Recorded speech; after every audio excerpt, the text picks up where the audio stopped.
Good evening friends. आज की update कुछ इस प्रकार से। आज हम बात करेंगे इसराइल और लेबनान की। ईरान के साथ साथ पश्चिम एशिया के एक और देश में चल रही लड़ाई जल्द रुक सकती है। अमेरिकी राष्ट्रपति डोनाल्ड ट्रंप ने बताया है कि इसराइल और लेबनान के नेता बैठक के लिए तैयार हो गए हैं। इसराइली प्रधानमंत्री बेंजामिन नेतन्याहू और लेबनानी राष्ट्रपति जोसेफ आउन गुरुवार को अमेरिका में मुलाकात कर सकते हैं।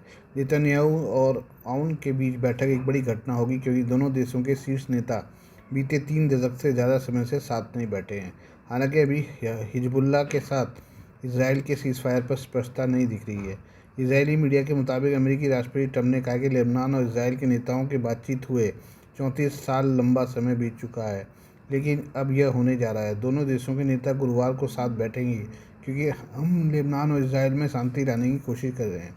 इसराइल और लेबनान के बीच कोई कूटनीतिक संबंध नहीं है। दोनों देशों के बीच आखिरी सीधी उच्च स्तरीय बातचीत साल 1993 में हुई थी। वाशिंगटन में चल रही बातचीत। डोनाल्ड ट्रंप की यह टिप्पणी ऐसे समय आई है जब लेबनान और इसराइल में राजनयिक संपर्क लगातार आगे बढ़ा है। मंगलवार को वाशिंगटन में इसराइली और लेबनानी राजदूतों की बैठक हुई। दोनों पक्षों के लोग अमेरिकी विदेश मंत्री मार्को रूबियो की मध्यस्थता में युद्ध विराम की रूपरेखा बना रहे हैं। एक वरिष्ठ इजरायली अधिकारी ने कहा कि लेबनानी सरकार से बात हो रही है, लेकिन हिजबुल्लाह के साथ युद्ध विराम पर कोई निर्णय नहीं लिया गया। ईरान समर्थित लेबनानी गुट हिजबुल्लाह और इसराइल के बीच ज़मीन पर लड़ाई चल रही है। हालांकि बीते कुछ दिनों में इसराइल के बेरूत क्षेत्र पर हमले कम हुए हैं। बातचीत में कुछ मुद्दों पर मतभेद। विशेषज्ञों का कहना है कि इसराइल और लेबनान के बीच सीमा विवाद बहुत गंभीर नहीं है। इनके बातचीत में सुलझ जाने की उम्मीद है। विवाद का एक मुख्य मुद्दा हिजबुल्लाह है। इस गुट के पास महत्वपूर्ण सैन्य शक्ति है और ये लेबनानी सरकार से स्वतंत्र रूप से काम करता है। इस गुट का लेबनान के एक बड़े क्षेत्र पर नियंत्रण है। लेबनान के राष्ट्रपति जोसेफ आउन और हिजबुल्लाह के प्रभुत्व से मुक्त सरकार का गठन से इसराइल की उम्मीद बढ़ी है। लेबनान के वर्तमान नेतृत्व के हिजबुल्लाह को काबू करने का इच्छुक माना जा रहा है। विशेषज्ञों का कहना है कि जल्द किसी पूर्ण शांति समझौते की संभावना नहीं है, लेकिन कुछ मामलों पर सहमति बन सकती है। ये बात करें अमेरिका और ईरान की। अमेरिका और ईरान के बीच इस्लामाबाद में पिछले हफ्ते शांति वार्ता नाकाम होने के बाद एक बार फिर दोनों को बातचीत पर लाने की कोशिश तेज हो गई है। इस कहानी के पीछे पाकिस्तान है, जो दो पुराने दुश्मनों के बीच एक अहम मध्यस्थ बन गया है। यह सफलता अचानक नहीं मिली है। मामले की जानकारी रखने वाले लोगों के मुताबिक यह पाकिस्तान के सेना प्रमुख असीम मुनीर थे, जिन्होंने वाशिंगटन और तेहरान दोनों को पीछे हटने के लिए राजी करने में अहम भूमिका निभाई।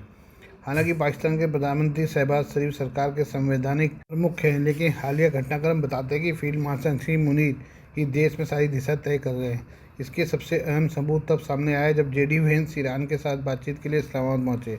इस दौरान असीम मुनीर पूरी तरह फ्रंट पर नजर आए थे। हालांकि इस्लामाबाद वार्ता फेल हो गई। इसके बाद अब असीम मुनीर बातचीत को फिर से शुरू करने के लिए तेहरान के दौरे पर पहुंचे हैं। वे ईरान में अहम फैसला लेने वाले अधिकारियों से मुलाकात करने पहुंचे हैं।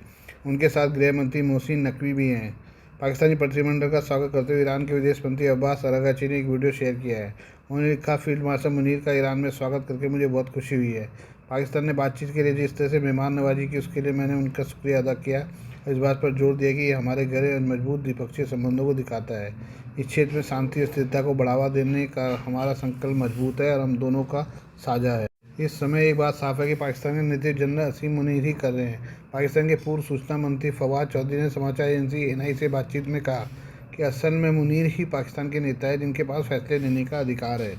पाकिस्तान में सैन्य तानाशाही का लंबा इतिहास रहा है, लेकिन यह पहली बार है जब पाकिस्तान आर्मी की डीप स्टेट बिना सत्ता पर कब्जा किए ही पूरी तरह से शासन कर रही है। इसके पीछे असीम मुनीर है, जिन्हें अमेरिकी राष्ट्रपति डोनाल्ड ट्रंप अपने पसंदीदा फील्ड मार्शल कहते हैं। देश की सत्ता पर काबिज पाकिस्तान मुस्लिम लीग के सीनेटर मुसाहिद हुसैन कहते हैं कि सुलह की प्रक्रिया की अगुवाई पाकिस्तान के सेना प्रमुख असीम मुनीर कर रहे हैं। ऐसे ट्रंप के खास बने असीम मुनीर को इस समय पाकिस्तान का सबसे ताकतवर इंसान माना जा सकता है। ट्रंप का दूसरा कार्यकाल शुरू होने के बाद ही मुनीर ने अमेरिकी राष्ट्रपति के साथ तालमेल बिठाना शुरू कर दिया था। CIA से मिली खुफिया जानकारी पर कार्रवाई करते हुए मुनीर ने 2021 में हुई काबुल हवाई अड्डे पर बम धमाके के मास्टरमाइंड को अमेरिका के हवाले कर दिया। ट्रंप ने कांग्रेस में अपने पहले ही संबोधन में इस बात का जिक्र किया। इसके बाद कई मौक़ों पर ट्रंप असीम मुनीर की तारीफ कर चुके हैं। क्या मुनीर मध्यस्थता में हो रहे काम में? अब लेफ्टिनेंट कर्नल JS सूडी कहते हैं, इस समय ईरान और अमेरिका दोनों अपने अपने कारणों से पाकिस्तान पर भरोसा कर रहे हैं।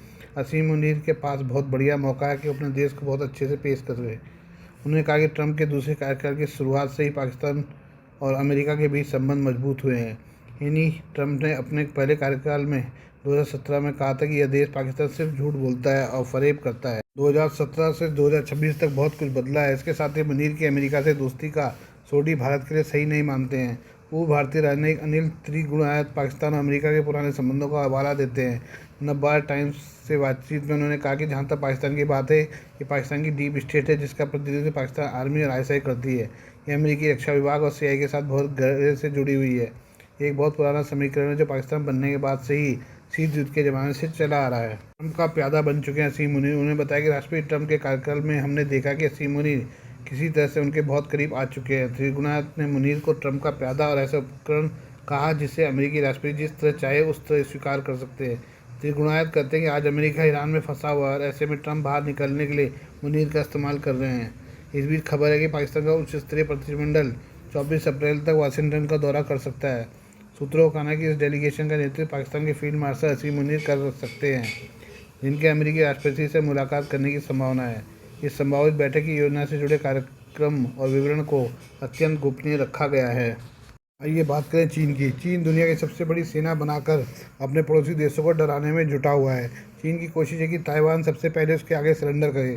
ताइवान के पड़ोसी जापान और फिलीपींस ताइपे को फर्स्ट लाइन ऑफ डिफेंस मानते हैं। इसी वजह से अब जापान और फिलीपींस दोनों ने अपनी सैन्य तैयारी को मजबूत करना शुरू कर दिया है। यही वजह है कि जापान दूसरे विश्व युद्ध की छाया से निकलते हुए 81 साल बाद फिलीपींस में सैन्य अभ्यास के लिए अपनी सेना को भेज रहा है।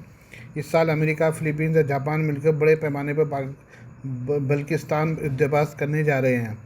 इसके लिए जापान एक बहुत बड़ी और मल्टी सर्विस सेना को भेज रहा है। अब तक जापान मानवीय मदद और आपदा राहत के नाम पर सेना की छोटी सी टुकड़ी को भेजता रहा है, लेकिन इस बार उसने फिलीपींस में हो रहे युद्धाभ्यास में विशाल सेना को भेज रहा है। इस बार जापानी सैनिक जंग की ट्रेनिंग लेंगे। एशिया टाइम्स की रिपोर्ट के मुताबिक जापान की सेना 1400 ऐसे सैनिकों को भेज रही है जो ज़मीन और पानी दोनों में लड़ने में माहिर है। इसके साथ एक डिस्ट्रॉयर समेत 3 युद्धपोत भी भेजे जा रहे हैं। यही नहीं, जापान की ज़मीनी सेना भी अपने हथियारों के साथ फिलीपींस जा रही है। मिसाइल से लेकर एयर डिफेंस लेकर जा रही जापानी सेना। एक्सपर्ट का कहना है कि पहले जहां जापानी सेना आपदा राहत के लिए जाती थी, वहीं अब वह युद्ध की ट्रेनिंग लेने जा रही है। यह एक तरह से अमेरिकी मरीन सैनिकों की तरह से है। जापानी सेना अपने साथ एंटी शिप और एयर मिसाइल और मिसाइल डिफेंस सिस्टम भी लेकर जा रही है। जापानी सेना एक पुराने जहाज को डुबोने के अभ्यास के लिए टाइप 88 सतह से युद्धपोत पर हमला करने वाली मिसाइलें लेकर जा रही है। जापान की वायुसेना भी अपने ट्रांसपोर्ट और उभयचर विमानों को भेज रही है। अब तक जापानी वायुसेना अपनी नौसेना और ज़मीनी सेना के साथ सैन्य अभ्यास करने से बचती रही है। जापानी वायुसेना 30,000 फुट की ऊंचाई पर दुश्मन के फाइटर जेट से डॉग फाइट का अभ्यास करेगी। जापान, अमेरिका और फिलीपींस का क्या है प्लान? बल्किस्तान युद्धाभ्यास के तहत जमीन और समुद्र दोनों पर ऑपरेशन को अंजाम देना। काउंटर लैंडिंग लाइव फायर, चीनी नौसेना के हमले की स्थिति में बेहद कारगर। मैरीटाइम स्ट्राइक, चीनी सेना पर जवाबी हमले के लिए जरूरी अभ्यास। एकीकृत एयर और मिसाइल डिफेंस। संयुक्त मेडिकल ऑपरेशन। दरअसल ताइवान या जापान के दक्षिणी द्वीपों को लेकर अगर चीन से जंग छिड़ती है तो इन सभी ट्रेनिंग और स्किल की बहुत ज़रूरत तीनों ही देशों को होगी। ताइवान और जापानी द्वीपों पर चीन खुलकर अपना दावा करता है। इस पूरे अभ्यास में मनोवैज्ञानिक और राजनीतिक पहलू भी मायने रखते हैं। दूसरे विश्व युद्ध के बाद से अब तक जापान की एक आत्मरक्षक रणनीति रही है। अब जापानी सेना विदेशी सेनाओं के साथ मिलकर सैन्य अभ्यास करने जा रही है। एक्सपर्ट का मानना है कि इससे जापानी सेना का आत्मविश्वास बढ़ेगा। Please do like, share and subscribe this channel of my news, views and analysis by Prakash.